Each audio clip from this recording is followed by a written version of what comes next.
Hello everyone, my name is Sudeep Mehta and I am a physics teacher. I am teaching physics since many years now. मैंने हज़ारों बच्चों को classroom में physics पढ़ाया है. I am making this video for general awareness. It is going to be very informative for all of you. खास करके उन लोगों के लिए जिनके बच्चे 9th, 10th, 11th या 12th स्टैंडर्ड में पढ़ रहे हैं. अगर आपके बच्चे करंटली 9th या 10th स्टैंडर्ड में पढ़ रहे हैं तो ये वीडियो आपको बहुत ही यूज़फुल होगा. हम सब के लिए ये जानना बहुत ज़रूरी है कि एवरी ईयर इंडिया में कितने स्टूडेंट्स 10th स्टैंडर्ड की बोर्ड की एग्ज़ाम के लिए अपीयर करते हैं. आपको ये जान के हैरानी होगी कि हर साल हमारे देश में लगभग 3 करोड़ स्टूडेंट्स 10th स्टैंडर्ड की बोर्ड की एग्ज़ाम के लिए अपीयर करते हैं. और ये जो आंकड़े हैं मैं थोड़ा होमवर्क करने के बाद बता रहा हूँ. आई बिलोंग टू गुजरात, मैं गुजरात से बिलोंग करता हूँ और हमारे यहाँ पे लगभग हर साल around 10 lakh students board exams के लिए अपीयर करते हैं 10th स्टैंडर्ड के लिए. तो इसी तरह से अगर कैलकुलेट किया जाए तो कुछ स्टेट्स ऐसे हैं जो गुजरात से बड़े हैं, वहाँ पे नंबर ऑफ़ स्टूडेंट्स की जो संख्या होगी वो 10 लाख से ज़्यादा होगी. और कुछ स्टेट्स ऐसे हैं जो गुजरात से थोड़े छोटे हैं, वहाँ पे number of students will be less than 10 lakhs. But on and on we can say that every year in India around 3 crore students they appear for 10th standard board exams. Now these numbers are very big. ये बहुत बड़े आंकड़े हैं. अब ये जो 3 करोड़ बच्चे हैं जो हर साल हमारी कंट्री में से 10th स्टैंडर्ड के लिए अपीयर करते हैं, इनमें से जो टॉप 10% स्टूडेंट्स होते हैं वो आगे जाके साइंस स्ट्रीम के लिए ऑप्ट करते हैं. दे एस्पायर टू बिकम इंजीनियर्स और डॉक्टर्स. तो लगभग हर साल हमारे यहाँ पर 30 लाख बच्चे साइंस स्ट्रीम के लिए ऑप्ट करते हैं. इनमें से कुछ बच्चे ए ग्रुप के लिए ऑप्ट करते हैं जिनको इंजीनियरिंग में आगे बढ़ना है, और कुछ बच्चे बी ग्रुप के लिए ऑप्ट करते हैं जिनको मेडिसिन में या तो पैरामेडिकल कोर्सेज में आगे बढ़ना है. यहाँ पर एक बात समझनी बहुत ही ज़रूरी है कि जो 3 करोड़ बच्चे जिन्होंने 10th स्टैंडर्ड के लिए अपीयर किया था उसमें से टॉप 10% स्टूडेंट्स हैं वही साइंस के लिए ऑप्ट कर रहे हैं. मतलब जो साइंस के लिए ऑप्ट कर रहे हैं वो अच्छे स्टूडेंट्स होंगे. जिन बच्चों ने 10th स्टैंडर्ड में ही अच्छा नहीं किया है वो साइंस लेने की हिम्मत नहीं करेंगे. उनको मालूम होगा कि उन्होंने 10th स्टैंडर्ड में भी स्ट्रगल किया है या उनके मार्क्स अच्छे नहीं हैं, तो वो आगे जाके 11th 12th साइंस नहीं कर सकते. अब हम यहाँ पे पहले ए ग्रुप के स्टूडेंट्स की बात करते हैं. पिछले कुछ सालों का एनालिसिस ये कहता है कि हमारी कंट्री में हर साल लगभग 12 लाख के आसपास बच्चे हैं जो ए ग्रुप ऑप्ट करते हैं. फाइन. ये आंकड़े मैं पिछले कुछ सालों के जो JEE मेंस में कितने बच्चों ने अपीयर किया है उसके बेसिस पे मैं आपको बोल रहा हूँ.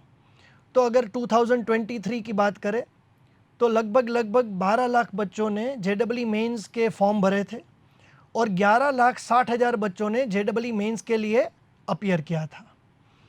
अब जिन बच्चों ने ए ग्रुप के लिए ऑप्ट किया है नेचुरली उन्होंने 10th स्टैंडर्ड में अच्छा किया है एज आई सेड, और उनको ऐसा लगेगा कि उनको इंडिया के जो टॉप इंजीनियरिंग इंस्टीट्यूट्स हैं जैसे कि IITs, IIITs, NITs या इस लेवल के और प्रीमियर इंजीनियरिंग कॉलेजेस, उनके लिए ऑप्ट करना चाहिए. मतलब उनको ये इंस्टीट्यूट्स को टारगेट करना चाहिए. और यहाँ पर सबसे बड़ी गलती होती है. इन इंजीनियरिंग कॉलेजेस को टारगेट करने में कोई प्रॉब्लम नहीं है, ये बहुत ही बड़े ब्रांड्स हैं, लेकिन ये गोल अचीव करना कितना डिफ़िकल्ट है. फाइन. ये एक स्टूडेंट को और उनके पेरेंट्स को मालूम होना. जैसे हम इस साल की बात करें तो एज आई सेड लगभग 11,60,000 बच्चों ने JEE मेंस की एग्ज़ाम के लिए अपीयर किया था. इनमें से जो टॉप 2.5 लाख स्टूडेंट्स होते हैं, जो 2.5 लाख बच्चे होते हैं, उनको फ़िल्टर किया जाता है. ये टॉप के 20% स्टूडेंट्स होते हैं, इनको फ़िल्टर किया जाता है और इनको JEE एडवांस्ड की एग्ज़ाम के लिए ये लोग क्वालिफ़ाई करते हैं. यहाँ पे एक बात समझनी बहुत ही इम्पॉर्टेंट है कि अगर आपने ए ग्रुप लिया है और अगर आप JEE एडवांस्ड क्लियर करने के बाद IITs में एडमिशन लेना चाहते हो तो पहले तो आपको इंडिया के टॉप 20% स्टूडेंट्स में आना पड़ेगा. अगर आप टॉप 20% स्टूडेंट्स में नहीं आते हो तो आप JEE एडवांस की एग्ज़ाम के लिए अपीयर ही नहीं कर सकते। मतलब कि किसी भी ए ग्रुप के स्टूडेंट का JEE एडवांस देने की पॉसिबिलिटीज़ जो है वो 20% है और ना देने की पॉसिबिलिटी जो है वो 80% है। So a students chance of giving JEE advanced exam is 20%, going into IITs is another thing. ये जो 2.5 लाख बच्चे हैं जो JEE एडवांस की एग्ज़ाम के लिए अपीयर करते हैं, उनमें से लगभग 35,000 स्टूडेंट्स के रैंक निकलते हैं। और मान के चलिए ये सब 2.5 लाख बच्चे एडवांस के लिए अपीयर भी नहीं करते। जैसे लास्ट टू लास्ट ईयर खाली 1.5 लाख बच्चों ने JEE एडवांस की एग्ज़ाम के लिए अपीयर किया था और इस साल 1,90,000 बच्चों ने JEE एडवांस की एग्ज़ाम के लिए अपीयर किया था। तो काफ़ी बच्चे ये समझ चुके होते हैं 2 साल के बाद कि एडवांस की जो एग्ज़ाम है, JEE एडवांस की एग्ज़ाम बहुत ही डिफ़िकल्ट एग्ज़ाम है और उसको क्लियर करने के जो चांसेस है वो बहुत ही स्लिम है, इसलिए वो इस एग्ज़ाम के लिए अपीयर ही नहीं करते। तो ये सुनने के बाद आपको शायद ये मालूम पड़ गया होगा कि जब 11,60,000 बच्चे ए ग्रुप में JEE मेंस के लिए अपीयर करते हैं तो उसमें से खाली अप्रॉक्सीमेटली 2.5 लाख बच्चे होते हैं जिनको एडवांस एग्ज़ाम के लिए सिलेक्ट किया जाता है। जब ये बच्चे JEE एडवांस की एग्ज़ाम देते हैं तो उसमें से 35,000 स्टूडेंट्स का रैंक दिया जाता है और इन 35,000 स्टूडेंट्स को सबको कोर इंजीनियरिंग में एडमिशन नहीं मिलता है। अगर हम कंप्यूटर इंजीनियरिंग की बात करें तो जिनका रैंक 1000 के नीचे होगा उन्हीं बच्चों को IITs में कंप्यूटर इंजीनियरिंग में एडमिशन मिलेगा। अगर किसी स्टूडेंट को इलेक्ट्रिकल इंजीनियरिंग में एडमिशन चाहिए तो उसका IIT रैंक अराउंड 1500 टू 2000 होना चाहिए।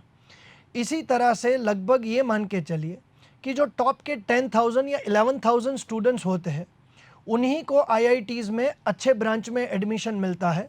बाकी सब बच्चे जो होते हैं वो कोर ब्रांच में एडमिशन नहीं ले सकते, उनको किसी हाइब्रिड ब्रांच में एडमिशन लेना पड़ता है। अगर हम ये कन्वर्जन रेशियो देखें तो 11 लाख में से लगभग 11,000 बच्चों को अच्छे इंजीनियरिंग ब्रांचेज में IITs में एडमिशन मिलता है। This is just 1% of the total number of students. ये टोटल संख्या का खाली 1% है।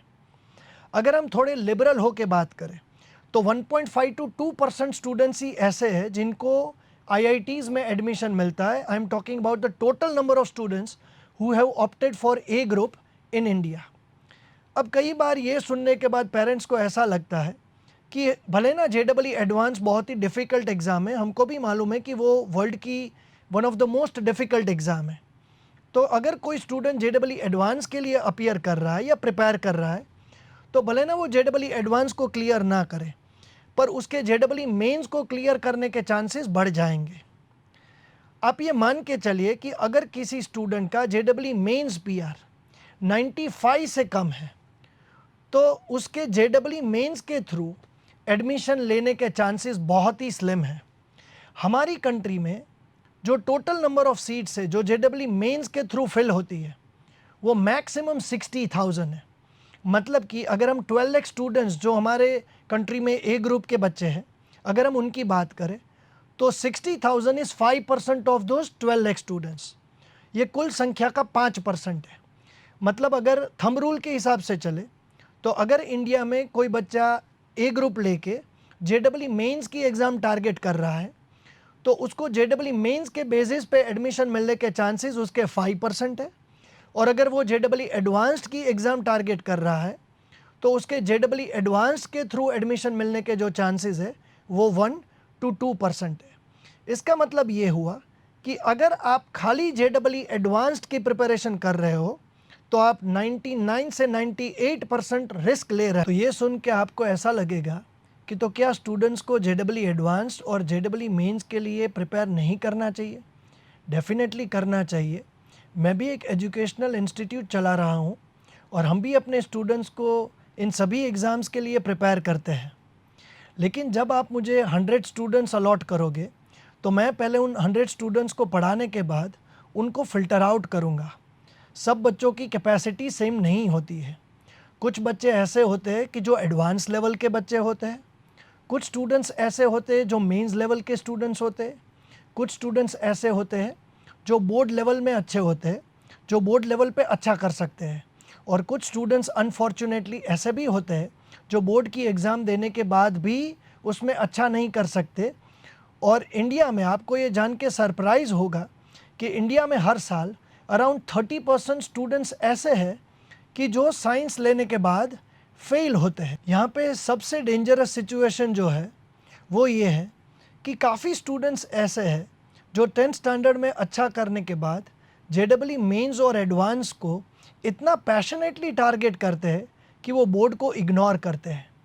ऐसे बच्चे किसी कोचिंग क्लास में जाते हैं और वहाँ पर खाली मेंस और एडवांस की प्रिपरेशन करते हैं और बोर्ड को कम्प्लीटली इग्नोर करते हैं। This is a very dangerous situation for all the students who are going into coaching classes and opting for dummy schools. हमारी कंट्री में एक बहुत ही डेंजरस ट्रेंड शुरू हुआ है। काफ़ी बच्चे ऐसे हैं कि जो कोचिंग क्लास में जा रहे हैं और डमी स्कूल्स में अपना नाम रजिस्टर कर रहे हैं। मतलब कि वो जेडब्ल्यू मेंस और एडवांस को टारगेट कर रहे हैं और अपने बोर्ड की प्रिपरेशन को इग्नोर कर रहे हैं।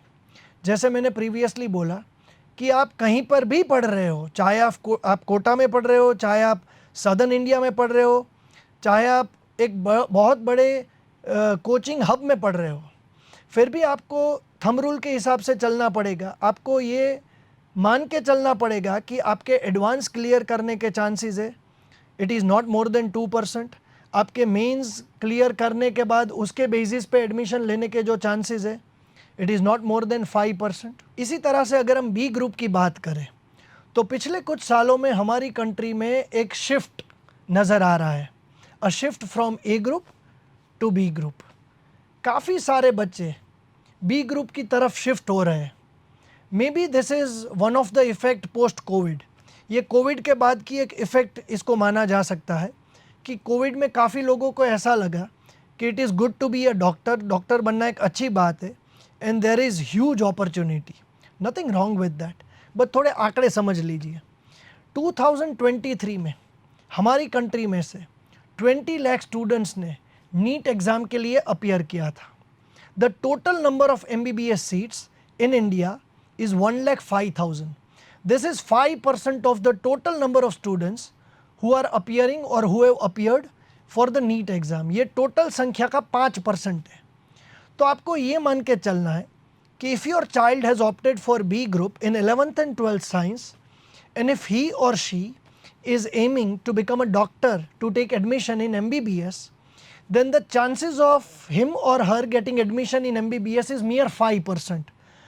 उसके MBBS में एडमिशन मिलने के जो चांसेस है वो 5% है।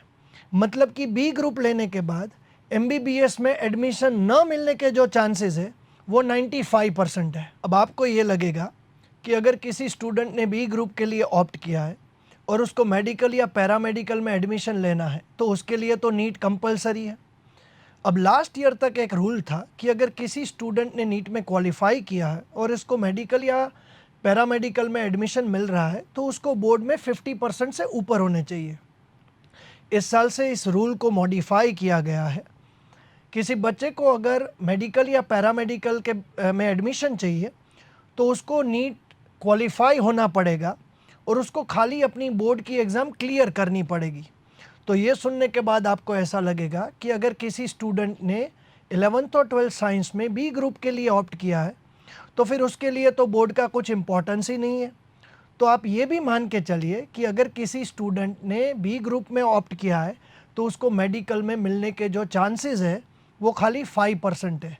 95% स्टूडेंट्स जो होते हैं वो अपने बोर्ड के रिज़ल्ट के बेसिस पर ही कहीं ना कहीं एडमिशन लेते हैं। तो इस वीडियो को मैं ये बोल के कंक्लूड करूँगा कि अगर आपके बच्चे ने ए ग्रुप लिया है या तो बी ग्रुप लिया है तो आप उसको हायर लेवल एग्ज़ाम के लिए डेफिनेटली प्रिपेयर करें, लेकिन आपको आपके बच्चे को फंडामेंटली स्ट्रॉन्ग रखना पड़ेगा, उसको अपने कॉन्सेप्ट्स क्लियर रखने पड़ेंगे। Majority of the students in India take admission on the basis of their board results, not on the basis of JEE mains, JEE advanced और नीट। ये एक सपना है जो सभी पेरेंट को दिखाया जाता है 10th स्टैंडर्ड के बाद। आपके बच्चे ने जब 10th स्टैंडर्ड की एग्ज़ाम बहुत अच्छे मार्क्स से क्लियर की है तो डेफिनेटली आप एक्साइटेड होंगे और जब आप किसी एजुकेशनल इंस्टीट्यूट में जाओगे तो आपको यही पिच किया जाएगा कि आपका लड़का जिसके इतने शानदार मार्क्स है उसको या तो IITs में जाना चाहिए, IIITs में जाना चाहिए, NITs में जाना चाहिए, उसको JEE एडवांस के लिए अपने आप को प्रिपेयर करना चाहिए, या तो JEE मेंस के लिए अपने आप को प्रिपेयर करना चाहिए, या फिर उसके साइंस के इतने अच्छे मार्क्स है कि उसको B ग्रुप ऑप्ट करना चाहिए और उसको नीट की एग्ज़ाम क्लियर करने के बाद उस लड़के को, उस बच्चे को MBBS में एडमिशन लेना चाहिए। ये एक ऐसा सपना है जिसको सेल करना बहुत ही ईजी है। एज अ पेरेंट आपको ये सुनने में भी अच्छा लगेगा, आपके बच्चे को भी ये सुनने में अच्छा लगेगा, and it is a win win situation for everyone.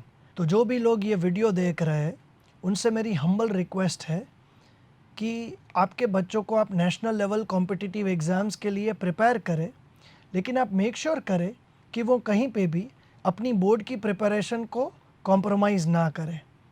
किसी भी स्टूडेंट के लिए कॉन्सेप्चुअली और फंडामेंटली स्ट्रॉन्ग होना बहुत ही ज़रूरी है। अगर किसी हायर लेवल कॉम्पिटिटिव एग्ज़ाम को बच्चा टारगेट कर रहा है तो वो बहुत ही स्ट्रेस में होगा, वहाँ पे बहुत ही कंपटीशन होती है, फियर ऑफ फेलियर बहुत ही होता है।